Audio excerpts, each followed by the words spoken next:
What's up, everyone? Welcome back to another episode of Boleros. Sam here with the Sultan of Sando, Mr. Kablim, and Mr. Mamuyap. What's up, guys? Yes! We're back. Sammy's back. We're back. I'm Kompleto. back. Kompleto na tayo ulit. And exciting yung episode natin today because it's one of our favorite episodes. We're going to do the UAAP Season 87 Finals Preview between UP and LaSalle. But we're going to do it in one of our favorite segments, which is Swak, Saks, o Sablay. So if you're not familiar with this segment, it's inspired by The Ringer's Mismatch, where Gab, I think, has prepared some statements. All three of us will be reacting or saying Swak, Saks, o Sablay if based on those statements. So Swak, if we 100% agree to that statement. Saks, kung sakto lang, 50-50 tayo sa statement. Or Sablay, airball, board lang tinamaan, patay butike, mintis yan. Patay butike, mintis yan. Sablay talaga yung sagot. But before we get started, alam kong excited na tayo for this segment. I just want to shout out our sponsor for today's episode. So this episode is brought to you by Cedar Co. So alam niyo na, you've heard us talk about Cedar Co before. You've seen their products. So here, Gab and I have yung shoe tree nila. They also have yung shoehorn, metal shoehorn. Maganda din yung brush nila, no, Gab? Ganda nung solid yung brush. Just use it. Actually, I'm going to a wedding, so just use it. Sa wedding, oo, tama. So, what's perfect about Cedar Co.'s shoe trees are they're actually made from cedar wood, diba? Kaya Cedar Co. And why that's important is because shoe trees not only keep your shoes in shape, like other shoe trees, let's say plastic shoe trees or metal shoe trees, but when you use a cedar shoe tree, it actually gives cedar parang woody scent to your shoe na refreshes the scent of your shoe, and also it absorbs moisture kasi it's made out of wood, diba? So keeps your shoes fresh smelling and moisture or mold free. Kaya you guys should check out Cedar. mahirap ata tanggalin yun, Maui, kung meron sila. But you guys should definitely check out Cedar Co. We'll share a link to their Lazada page in the description below. Facebook page, Shami. We're sharing a link to their Facebook We're sharing and a link Instagram to their page. Facebook and Instagram page in the description below. Christmas na, so it might be a perfect time to buy your loved ones Cedar Co. shoe tree. Lalo na may maraming mga leather shoes dyan. Ito si Gab. Sure ako, maraming leather shoes to eh. Okay, Gab. Take it away. Swak, Saks, o Sablay. So, before I go there, so don't forget to like their Facebook and Instagram page to our sponsor, Cedar Co. But I want to repeat, we also have a giveaway. So, just like the first Swak, Saks, and Sablay by Cedar Co., they gave away 1 shoe tree to a lucky winner and 5 shoehorns to lucky winners. So how are you going to win? Shout out to our winners. Shout out to our winners. Just comment down below your answers to the statements. Now, there was some confusion in the comment section in our previous version of this Swak, Saks, and Sablay. Hindi niya sasabihin kung sino yung Swak, ano yung Swak, or ano yung Sablay, at ano yung Saks. But for each statement, you will answer if it's Saks, Swak, or Sablay. Okay? So, just a little bit of confusion there, but I hope that's clear. Siguro I'll put it in the description down below, lahat ng statements. Lahat ng statements para madaling sagutin for them, no? Yeah. Yeah. That makes sense. Just look at the description below. If your answer is really good, you might just win a shoe tree or some shoe horns for Christmas. Brought to you by Cedar Co. Okay, so meron nga pala tayong pag-giveaway ulit from Cedar Co. Maraming gusto manalo nun last time eh. So kung yung mga sa hindi pa nanalo, now's your chance. Now's your chance to win. Just make sure you follow yung instructions ni Gab sa comments that we will be pinning para at least madaling mahanap. Okay, Gab, let's get started. Okay. So, my first statement, And this is really interesting because Maui and I discussed this sort of extensively in the last episode. But Sam, I want to get your take on this because really interesting. In the finals, we will have a game that will last 3.5 hours long. Not including the before the pre-game events, not including the awarding at the end or at the middle. Just the game. We will have a game that will last 3.5 hours long. Sammy. So as in from official start of the game until the end, until the buzzer ends, 3.5 hours long. Natatawa ako dito. Meron ba? I actually don't know the average time of the games. Sammy, pero I assume you weren't able to watch the Final Four, right? So you weren't able to. You didn't watch our previous episode where me and Maui were talking about it. Yes. Timeouts lasted 3 to 4 to 5 minutes long. Timeouts. Oh, wow. Okay. Because aside from the 1 minute timeout, they extended the timeout to include sponsored segments. So they would do the timeout, the players will be on the floor already, and then they would show the Yamaha flex cam. The flex cam, the whatever, the Oreo Bestie cam. Oh, the Macto, the McCafe, whatever. They would do that after the timeout. So the timeouts are doubly or triply long than usual. So that's where we're coming from. Now we're in the finals. I assume there's gonna be a ton of reviews. Yes, I was going to say that. So hindi ko alam nga yung sponsored segment na yun. Pero iniisip ko lang what would extend the finals, probably the reviews. That would be the top choice, diba? Kasi they don't want to screw this up. They don't want to cost a team a championship. We have to review everything. We have to make sure we make all the right calls. So that's one thing, the reviews. What would add to those reviews? Probably yung reviews of, kasi people will review, let's say, plays, probably, but also yung mga foul calls, because we know LaSalle and UP, things can get very chippy. It has been very chippy in previous matchups between LaSalle and UP, and we don't want anything to go out of hand. Ayaw natin magkagulo. So ano gagawin ng refs kapag may foul? And syempre, kung ikaw as a player, pag foul ka, tumumba ka, syempre dapat masasaktan ka. Alam naman natin yan eh, 'di ba? Gawain talaga nila yan. So you have to review that. So sige, I was going to say Swak, but I was going to say Sax, but since you've explained it to me, how it was in the Final Four, give me a Swak for a 3.5 hour long game. Am I looking forward to it?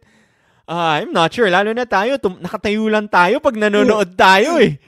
I don't think anyone is looking forward to it. Nakatayo lang tayo pag nanonood tayo. In a regular game, napapagod na ako. 3.5 hours long. Oh God. Not looking forward to it, but hopefully exciting pa rin, diba? But I'm pretty sure there will be a lot of reviews and they will be long. Maui, Swak, Sax, o Sablay? Ako, I'll go Sax lang. But you were mentioning kanina yung mga long reviews. I hope after the review, wala nang ads. Diba? Kasi that would be even more crazier if they do the ads after all the reviews, diba? Grabe, if you watch the previous game, I think we covered this on the previous episode,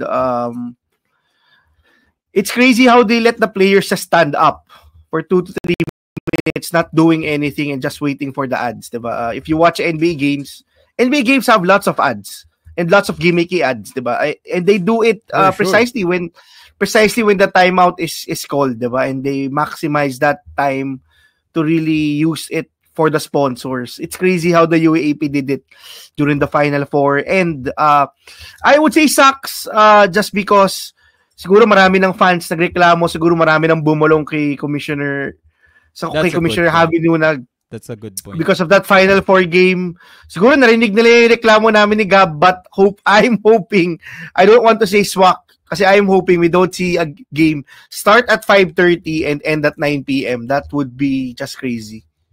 Gab. Yeah, ako, my answer to this statement is Swak.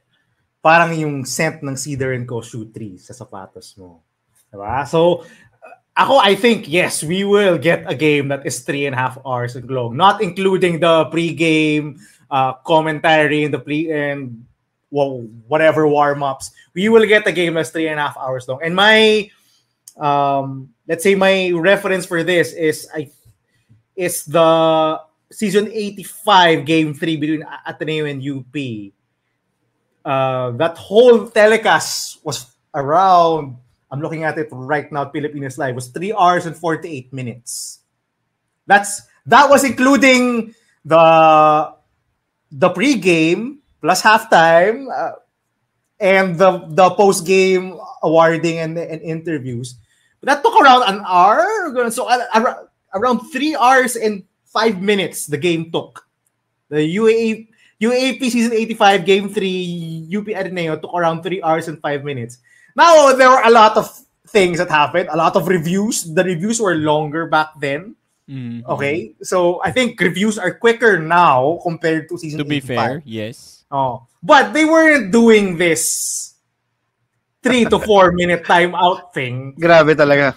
Back in season 85. So, over-under, I am really going over of this 3 hours. I think if this goes to game 3, I think we're gonna have a 3.5 hour long game 3. Imagine in the last 2 minutes, just watch the last 2 minutes of game 3 of season 85. That took 40 minutes long. The last 2 minutes of Ateneo UP took 30 to 40 minutes. No way. Yeah. Was it that long? Hindi ko na maalala. You remember that Ateneo celebrated you before the buzzer, so they had to call a technical foul on Ateneo, say shot a free throw and all that. And every out of bounds play, and there were a lot in this game. There was a painstaking 3 to 5 minute review. Every single out of bounds play. This is gonna be the case game 3 of LaSalle UP this season. I'm sure of it. I'm betting that if it's intense, there's gonna be a lot of reviews. Maraming arte na magagawa. As you said, Sammy, every hit, someone is going to sell it. The refs are gonna take a look at it. We're gonna have a stall in the game again. Mm-hmm. Add all of the delays. I think Swak, we're definitely gonna have a game that's 3.5 hours long, especially if we go to game 3. Now, as Maui said, I don't understand why the UAAP did this in the Final Four. They weren't doing this, diba, Sammy, when we watched games in the elimination round. They were always do the sponsored segment during the timeout. During the break, Yeah, when the players are on the bench, we'd have a sponsored segment. But now they're doing it after a timeout. That is pretty crazy. And the timeouts have lengthened themselves also. As I told Maui, I wish they would do the same as what FIBA did. Diba? We all know how notorious UAP coaches are by extending the timeout. Hello, Coach Tab. Si Coach Tab does not care about the buzzer. The buzzer sound, he's still at the bench. He's still... That's true. So, and he's not the only one. He's the one siguro I most observed that has that tendency to extend his timeouts. But the refs don't even enforce the 1 minute timeout. They even extend it. Sa FIBA, the recently concluded Asia Cup qualifiers here, there was a referee standing near the bench all the time on both benches, and as soon as the buzzer sounded, they're calling them, hey, get out on the court, timeout's over. The flow of the game is just better in FIBA basketball when there are less reviews, less delays, less ads that get in the way of the game. I do wish that the UAP will at least try to address how long their games are. It's just freaking crazy, man. You may reference season 85. I was there for all 3 games, and they all took unbearably long to finish. I will not be surprised with the 3 game if we get 3 games from UP and LaSalle that we will have 3 hours to 3.5 hours of games. That 3 games. is crazy. We want 3 games. We want 3 games. So yun, Swax, anything to add, boys? Wala naman. I still can't believe yung last 2 minutes season 85 was 40 minutes long. Parang 20 times yung haba, but yeah, I think maganda din naman yung point mo. To be fair to the UAAP, the reviews have been better this season. I do remember season 85. Grabe talaga haba ng mga reviews. Tas halos lahat talaga rene-review diba? So maybe that's one thing that they were able to fix or that got better for this season. To be fair to the UAAP. Okay, let's go to our next statement. UP's best defensive strategy will be to let KQ cook. Maui, let's start with you. I would say Swak. Para yung Cedar Co scent para sa sapatos mo. Solid yung fit ng Cedar Co. But yeah, I would say yes. I would think that it would be easier to beat LaSalle if KQ scores 20-25 than them beating LaSalle when they have 7 players in double figures or 7 players close to double figures, diba? When the wing players step up, when Makalalag, when Golena, when the others step up, when Austria, Dungo, everyone steps up, it's LaSalle is at their most dangerous. Diba? When Mike Phillips is humming, when Mike Phillips is basically controlling the game on both ends, they're humming. But when KQ scores 25-30, I would think that would be easier. Just because I would also think that KQ would need a ton of shots to get to 25 points. Diba? I think that would be the best game plan for UP. Play him one-on-one. Maybe Francis Lopez. Don't start on Belmonte. I think that's one of the things that we learned during the elimination round. Diba? Maybe start with Baila or start with Francis Lopez, but not Belmonte. Try or Abadiano, or maybe try Abadiano or Alarcon. Alarcon did a pretty good job with KKQ nung finals last year, but don't do it with Belmonte. But yeah, that was one of the keys to LaSalle winning the championship last season, diba? When other players stepped up, when Escandor got hot from 3-point line, So I would bet that it would be better to let KQ cook than to let his teammates score a ton of points. Sam? I want to say Sax, pero sabihin ko na lang din Swak. Cedar Co Swak to. Parang swak na swak sa sapatos ko. Dahil I just want to add to what Maui said. I think if you're looking at 3 games long term, then if you keep letting KQ cook or try to do everything, fatigue will come in, diba? Papasok yung element of fatigue kay KQ. We've seen that in their previous games, maybe not this season, but in the preseason or last season, wherein KQ gets tired eventually and he will run out of gas, and it would be hard for him to carry the team all 3.5 hours long sa game. So I think it is also a good strategy long term if it's going to be a long finals, basically like a 3-game finals. Kasi KQ has been doing a lot din. Not just in basket in the UAAP, but nagliligang labas, he joined Gilas, he's already a dad now. So I think if I'm KQ, I want to get this over with as soon as possible. So if you let KQ try to do everything and pagurin mo siya, that could help you maybe in game 3 din, wherein he might run out of gas and he won't be able to power through like his usual self. So I think that's Swak. You've convinced me, Maui.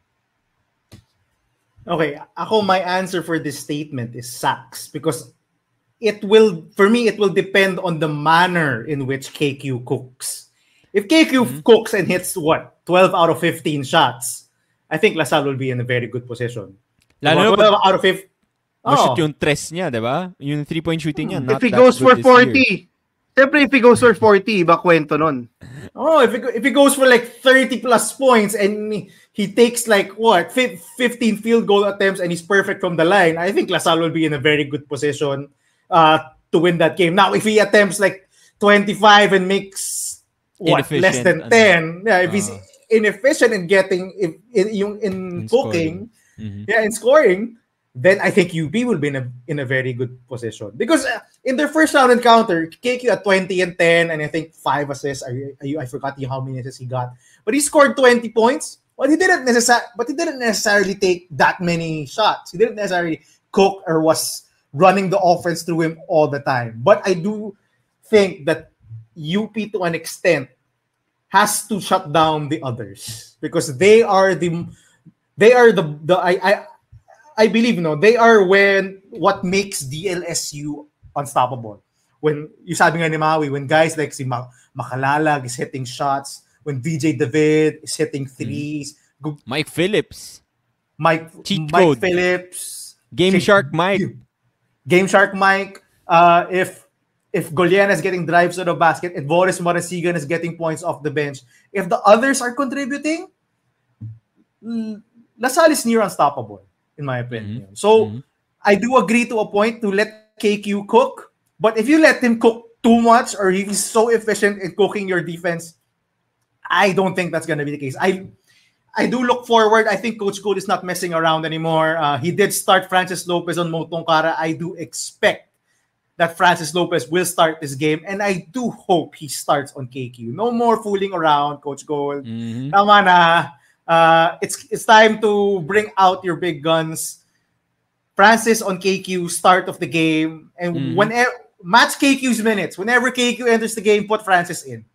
That's how I want Coach Gold to play this. We've always said the best matchup for KQ is Francis. He can match him.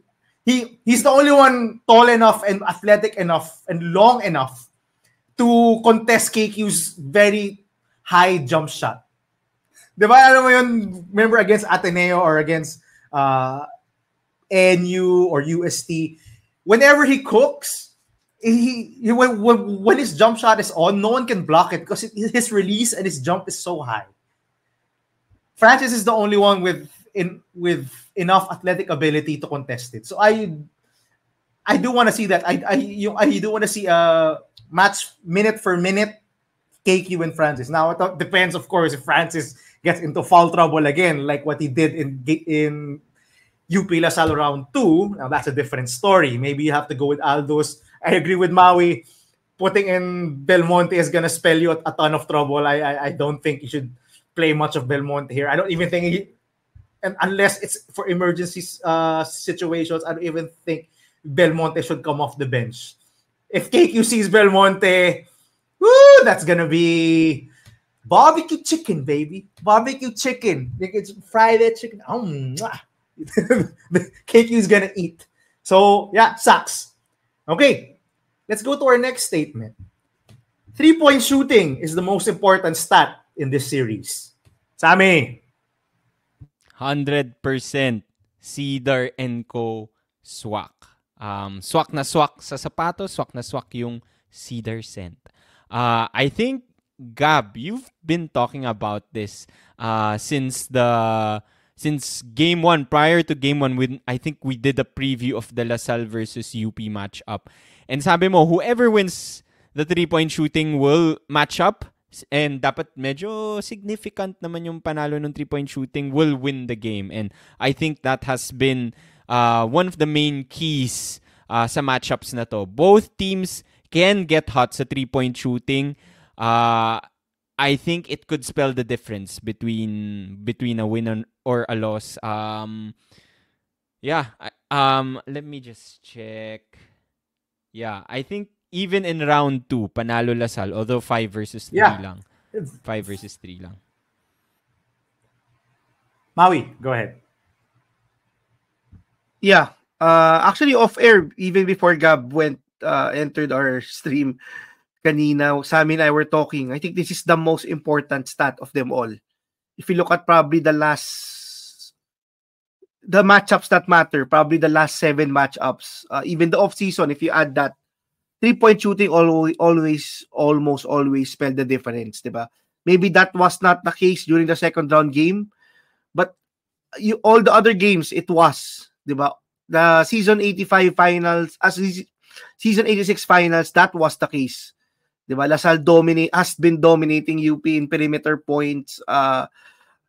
It just opens up the game more. When you have two talented teams that hit their outside shots, not just the 3-pointers, it opens up everything. Diba? It gives you more opportunity also to drive to the basket. Diba? And it gives cutters more opportunities to score. Just really opens up your whole offense. Diba? And you don't want, kasi when you shoot 3-pointers, tendency is it bounces off, it can lead to perimeter points, fast break points. Diba? Kasi it can bounce pretty hard. Long rebounds. Yeah, long rebounds, contested rebounds. So it can lead to second chance points, but it can also lead to fast break points. So I would say it is the most important stat, diba? Whether KQ cooks, scores a lot or assists a lot, the 3-point shooting will be important for LaSalle to win. Whether Kagulangan and Alarcon plays well for Thea to have an impact, even si Francis, if he hits a few 3-pointers, it's gonna spell a lot of difference. Especially kay Lopez, I would say, di ba? Kasi if Francis Lopez's outside shot is going in, then it's gonna be pretty hard to stop him. And if Kagulangan and Alarcon start to hit their shots at the same time, it's something that we haven't seen, di ba, for the longest time. Both of them really having good games. During the Final Four game against UST, Kagulangan struggled a bit hitting one of the best, one of the most crucial shots. But Alarcon was the only one who was consistently good. I think mostly in the second half. So yeah, I would say this is the most important stat, even more than rebounding. So apparently, great minds think alike. Tayong tatlo. Kasi I did not know that you guys talked about this right before I came onto the stream. But my answer for this was definitely Swak. I said it when we previewed round 1 of UP versus LaSalle. I said it again when we previewed UP and LaSalle round 2. Watch for 3-point shooting because LaSalle is more successful when they stop their opponents from shooting a ton of threes. It was the case for UP LaSalle rounds 1 and 2. I think UP shot 2 threes, made 2 threes in the first round. In the first round. Yeah, and in the second round, they made only 3. 3. So LaSalle has been successful in limiting the perimeter points of UP. I'm not sure if they can duplicate the same in 3 games. I think you'll get at least one good shooting game from the outside from the UP Fighting Maroons. I doubt you can contain their 3-point shooting for 3 consecutive games. I do think that mo si Chico Briones. Tawa kayo yan, ha? Si Terence Portea man lang. Si Terence yung mas Terence, yeah. Si Terence yung mas bet. Chico Briones, for sure. My God. Tatakbuhan lang siya ni Doy Dungo doon sa kabilang for a fast break, pare. Yung parang nangyari ng round 2. But si Raylan, mali mo, another career game by Raylan Torres, diba? Or maybe Scary Jerry Abadiano will get hot again. Oh, maybe Scary Jerry can find his form from the FEU game because he's been low-key miserable from the outside since that FEU game. He hasn't really done much. In the Final Four, he was basically played out of the court by Fortsky. You remember that, Maui? Na all 3 of his fouls were just Fortsky baiting him into fouls and he was never put back into the game. Now granted, si Raylan and si Harold were cooking, so there was really no need for him. But yeah, 3-point shooting is definitely my most important stat. Kung di ka nakakanood, kung may party ka na pupuntahan, kung may wedding ka, yung parang ako, or may event, tas nanonood ka lang ng stats, 3-point shooting yung tingnan mo.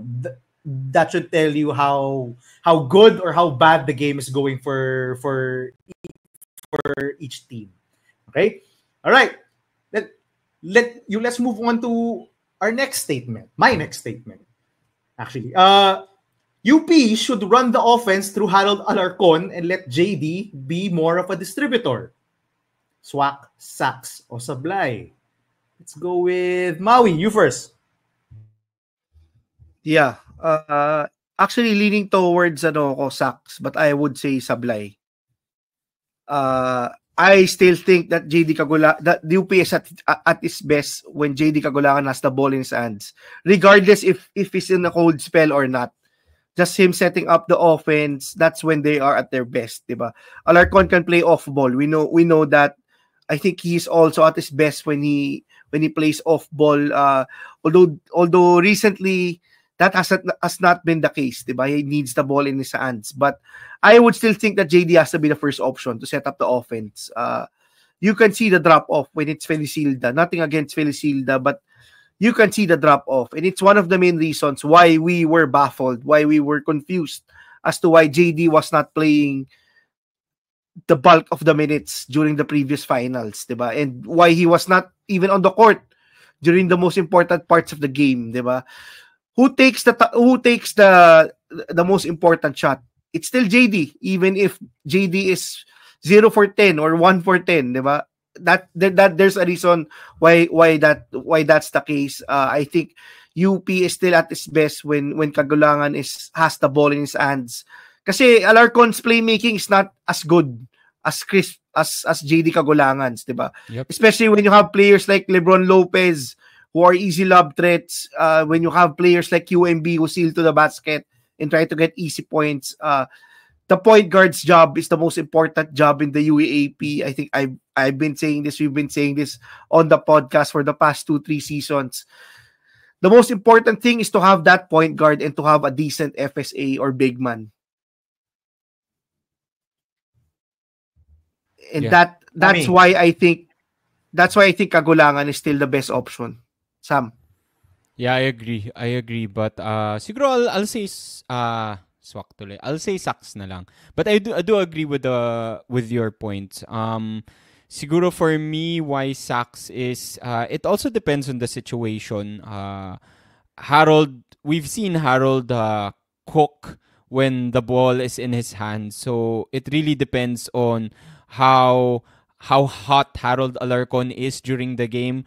Sometimes it will be better for you if you just give the ball to Harold Alarcon and let him take over. Pero I think maganda yung sinabi mo, Maui, na you also have other guys sa UP that can take over or score or contribute, and it's important to give it to your best playmaker, the best guy that can make the best decision on the court, diba? So, and I think that's still JD Kagulangan.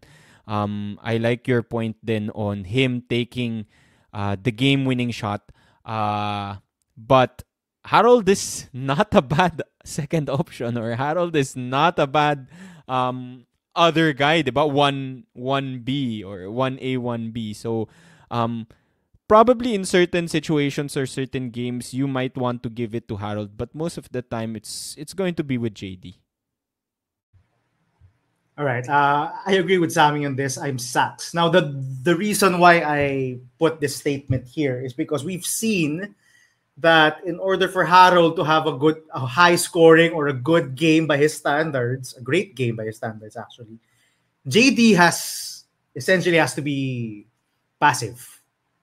I think we've seen that the past couple of games when Harold has taken the leading role, JD sort of takes a back seat. You see it from when in the second half, in the fourth quarter of UP versus UST, Coach Gold was running plays for Harold and just letting JD feed Harold. That's how they did it. Again, I think it's gonna be a your turn, my turn thing. We have not seen both guys have double-digit scoring games at the same time yet this season.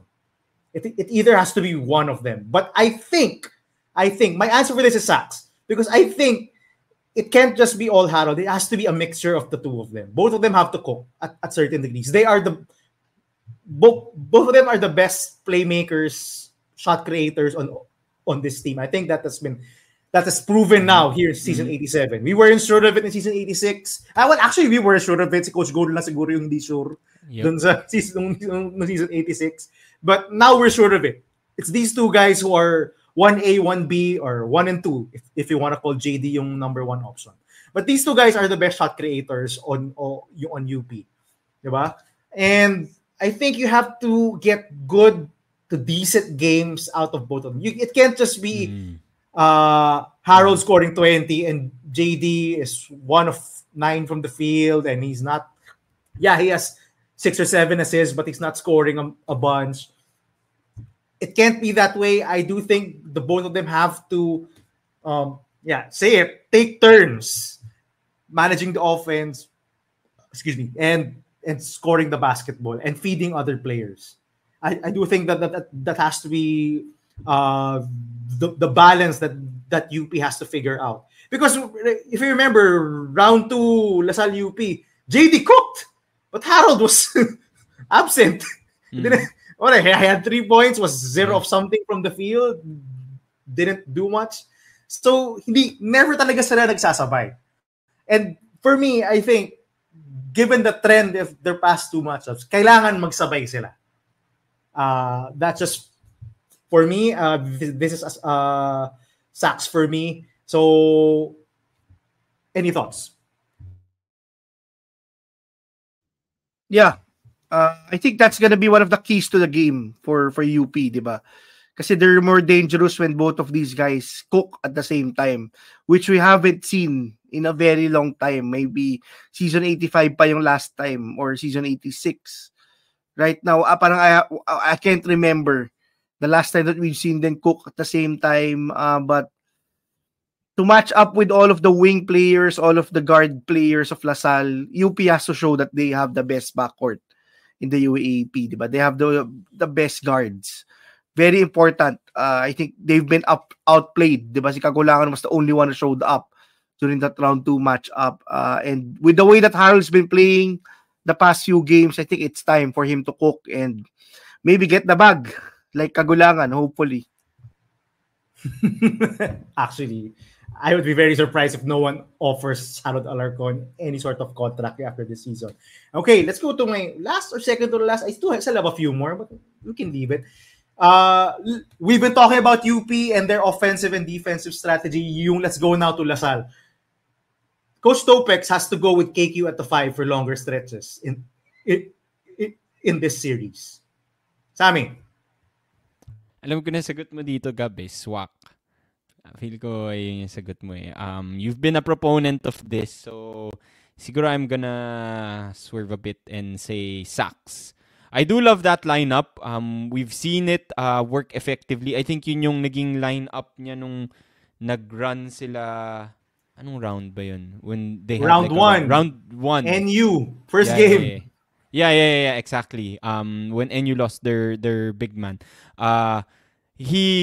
We thought he played 5 for a lot of the minutes then. Tapos we thought we would see that a lot of that the rest of the season, but we didn't. But I do like that. I think we saw that also in the finals last season. He was playing the 5 and guarding si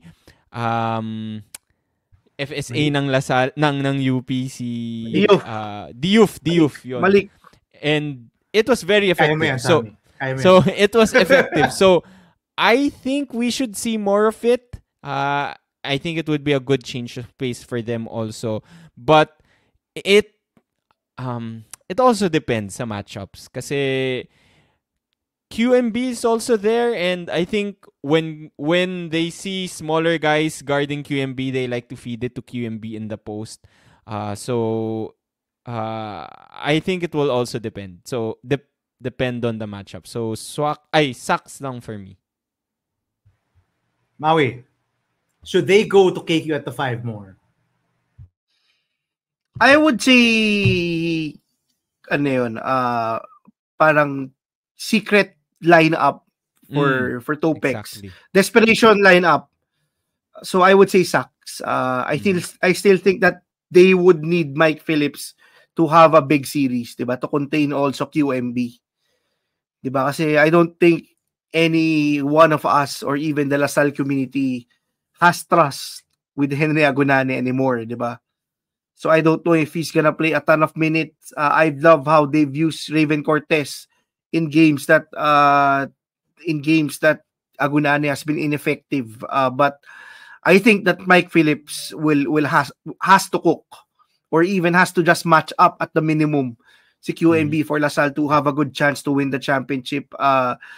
We saw how QMB was able to limit Mike Phillips during the first round matchup, and we saw Mike Phillips cook UP and win them the game when QMB was not present, diba? I'm excited to see how it happens, how it plays out during this 3-game final series. But I would say it's very important for Mike Phillips to have a great game. I think that their keys to success is not just KQ.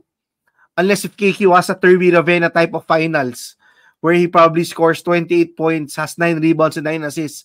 But if KQ just plays at his norm, at his usual pace and his usual numbers, I think that Mike Phillips has to provide that consistency. Not just in numbers, diba? Yung energy. It's LaSalle is most dangerous when Mike Phillips is humming.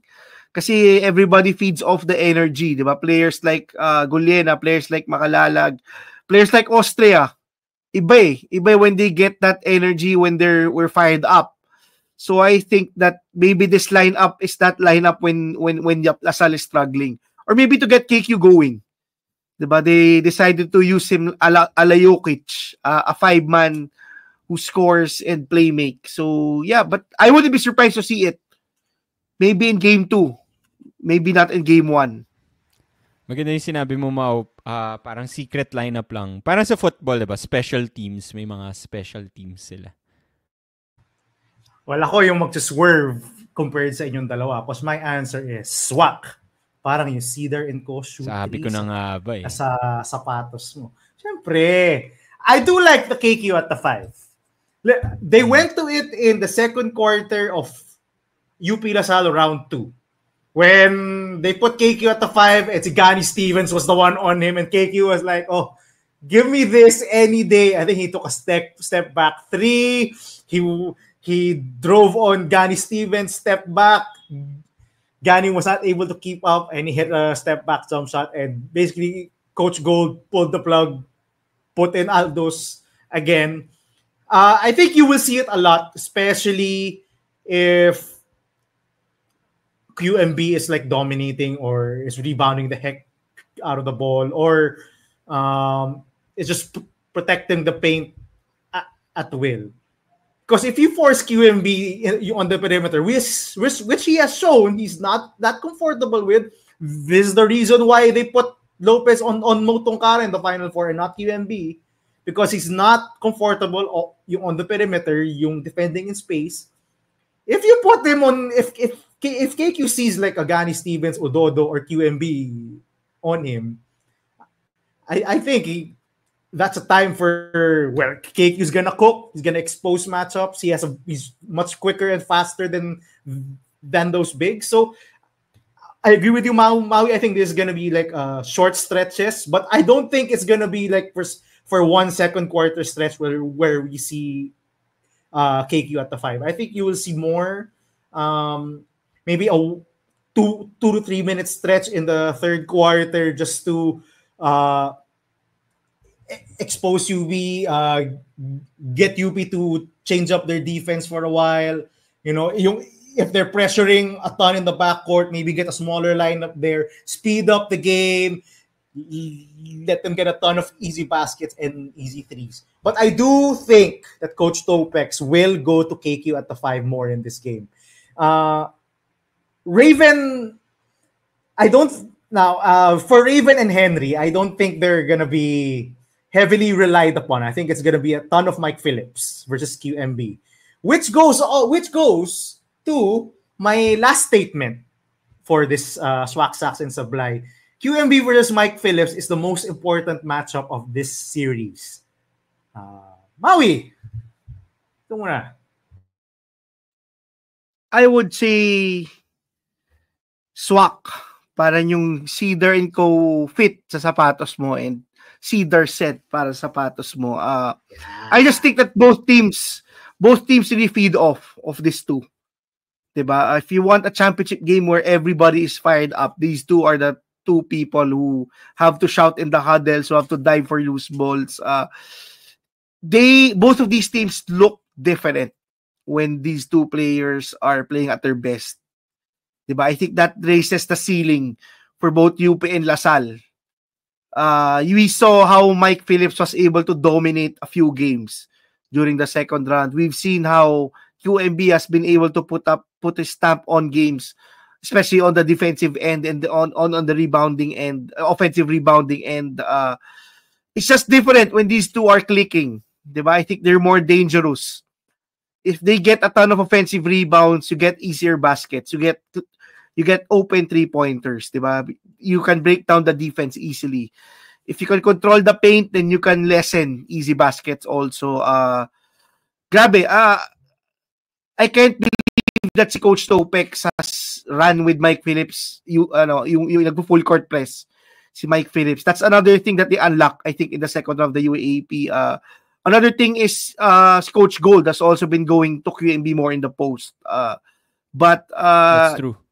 I would say this is the most important matchup just because there's no specific match. I don't think that the Lopez versus Kiambao matchup is as important. Maybe I don't think also that the Kagulangan VJ David matchup is as important. If you talk about two players with the same position, I would say that yes, Swak. This is the most important matchup because both of them can have a big impact on the game, especially on both ends of the floor and on the defensive end. Sammy. Maganda yung mga sinabi mo, Maui. I'm going Sacks. I'm going Sacks on this. I do think QMB and I do agree si QMB and si Mike Phillips can raise the ceiling of these teams. And we've seen it with especially like si Mike Phillips na the game against FEU, they almost lost that game. That was a sure win for FEU. And then Mike Phillips just took over with yung defensive energy niya, rebounding niya.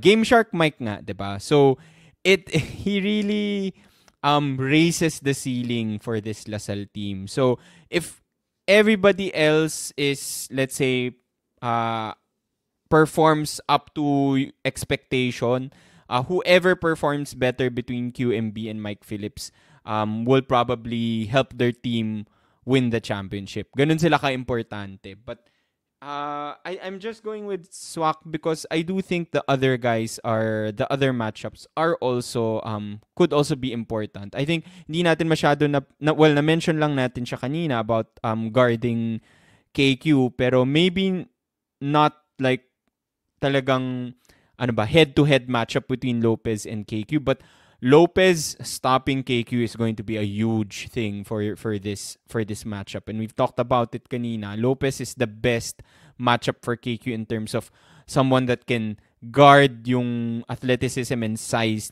that can match up yung athleticism and size ni KQ. And we've seen it. We've seen how effective it could be dun sa preseason. If you look at yung performance ni Lopez in the 2 games they played in the first round and the second round, Lopez had 4 fouls in both games. So he was in foul trouble. He didn't get into his groove.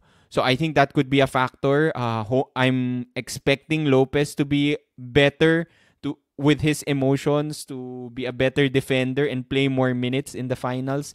So hindi ko lang ma-dismiss din yung Lopez and KQ matchup. And then you mentioned like the other matchups that could be interesting, the guard matchups din. But game changer. Sabihin na lang natin yun. Game changer din talaga si Game Shark Mike and si QMB. And for QMB, eto na yun eh. He was hired for this reason. Hired? He was recruited for this reason. Give UP the championship. We didn't have you last season. We had Malik. We don't have Malik now. We need someone to take over that big man role. give UP the championship. This is your one chance. So far, he has performed. He has brought UP back to the championship, to the finals. Will he get them over the hump? So, dito na natin makikita kung maka-ROI. ROI ang investment with QMB. Pero QMB, please. Malaki-laki. Sana makagila si QMB. Yun lang.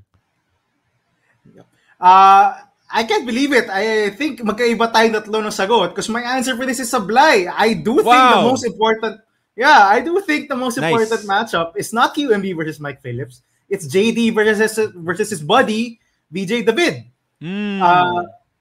I think if VJ becomes like preseason VJ David where he's turning the ball over a ton, that's going to lead to a ton of UP points. And for stretches in round 2, JD was picking his pocket near half court or beyond half court. He was picking. He was baiting him pocket. Actually. Yeah, he was baiting. It was leading to easy baskets.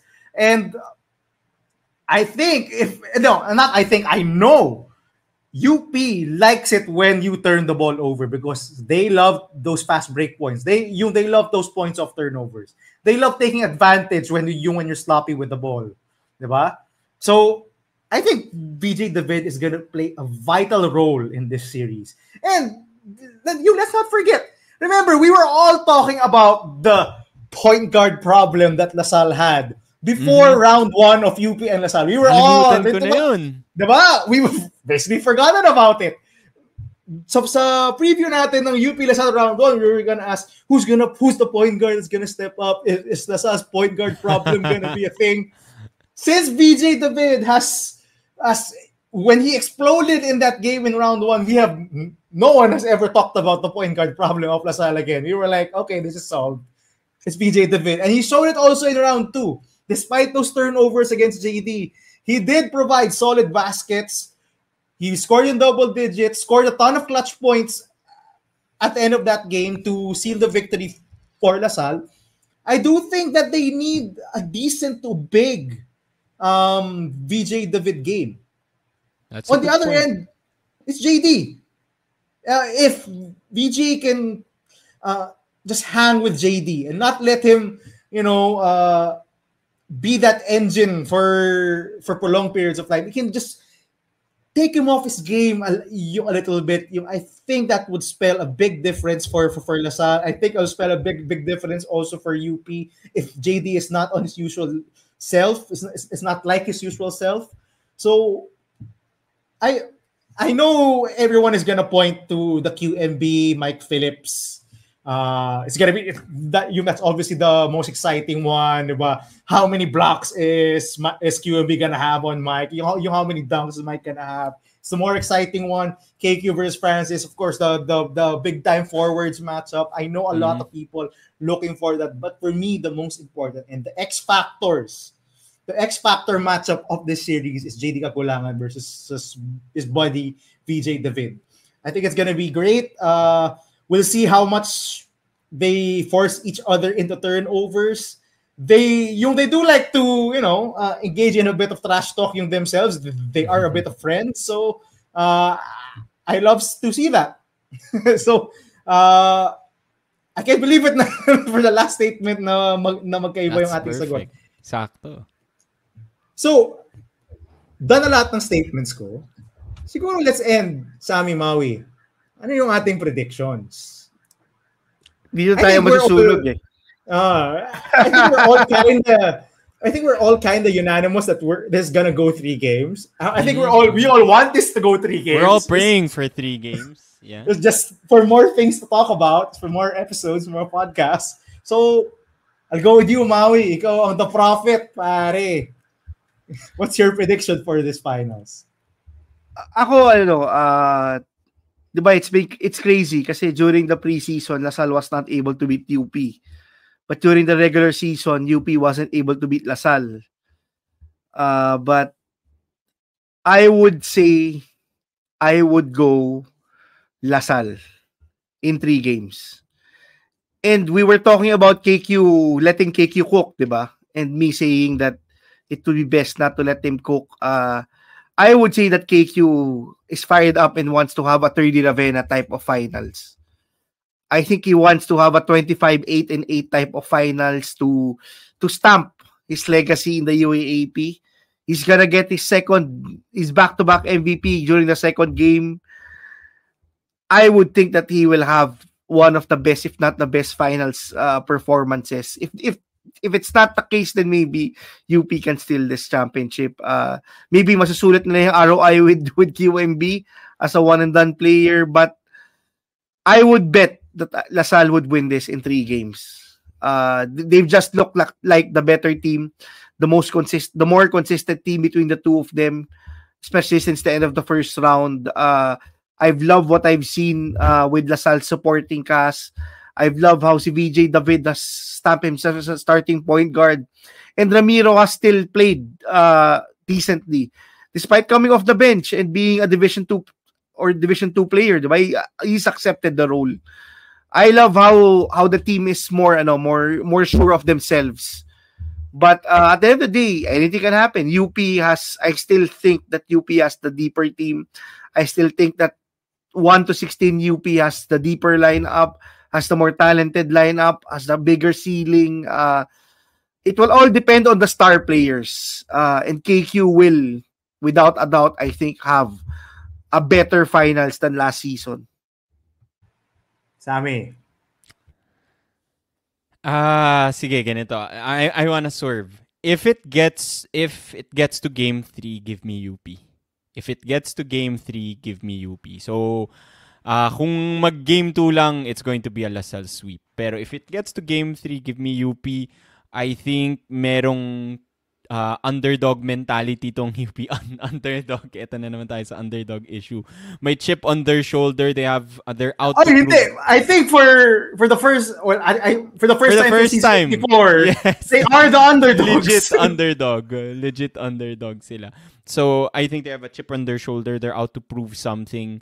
I think yung sakit from last year's finals loss still lingers. It still stings for them. So, I think they really want to win this one. You also have more guys that are out to prove themselves. JD also, just like KQ, also wants to cement his legacy.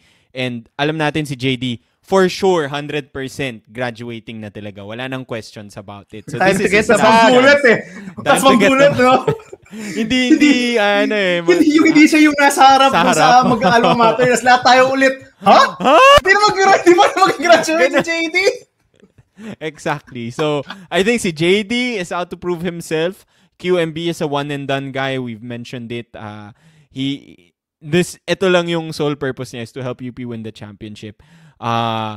Maybe Harold Alarcon might get the bag. So this might be his last year also. Finals MVP Harold? MVP. Is it his year? Yeah.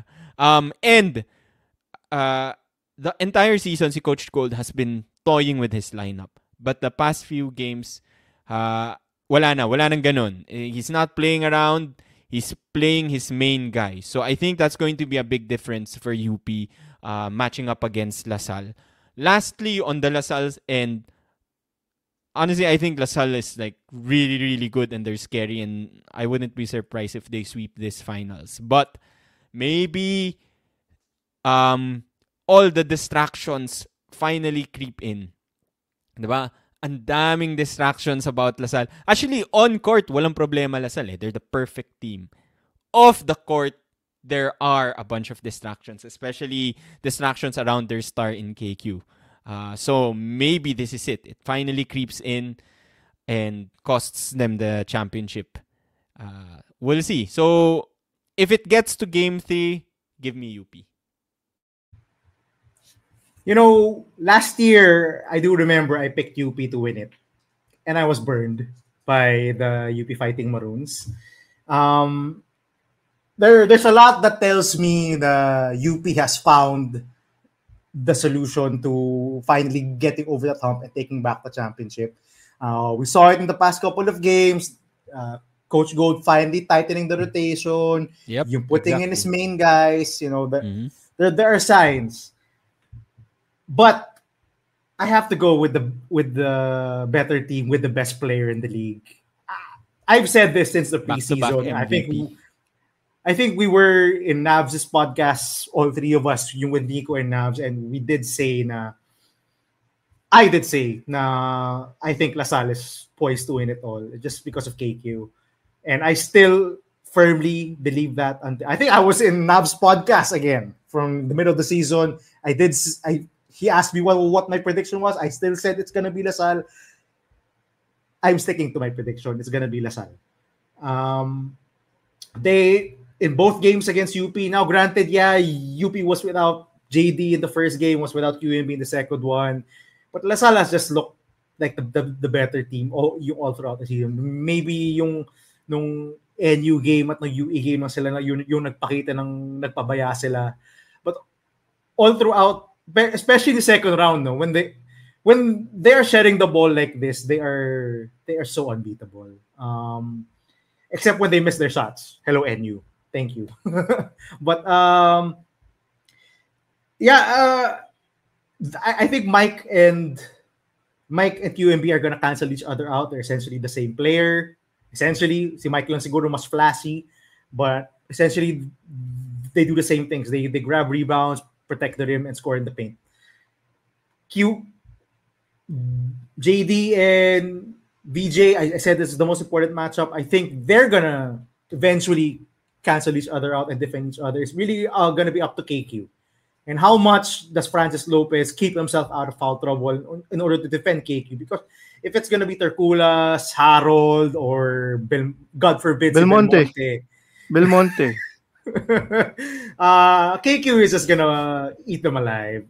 He's just too good. We've said this multiple points this season. We've said KQ is too good already for UAP level. He should go to higher level of basketball. And I think I fell in love with KQ despite picking UP last season in the finals, and I still believe in this guy. This guy amazed me to no end in the finals last year. Remember the shots he was making, the block on Jerry Abadiano on the fast break. He does it on both ends. He legitimately makes his teammates better. Diba? Siguro yung lone exception lang dun was the finals in Phil Oil when he was taking all the shots. But throughout the season, he has proven to me that he just makes his teammates better. He passes. He plays off mic. He locates his shooters. You saw it in the game against Adamson in the Final Four, locating people whenever they are free. He's just that type of dude. So I'm picking LaSalle. Same as Maui.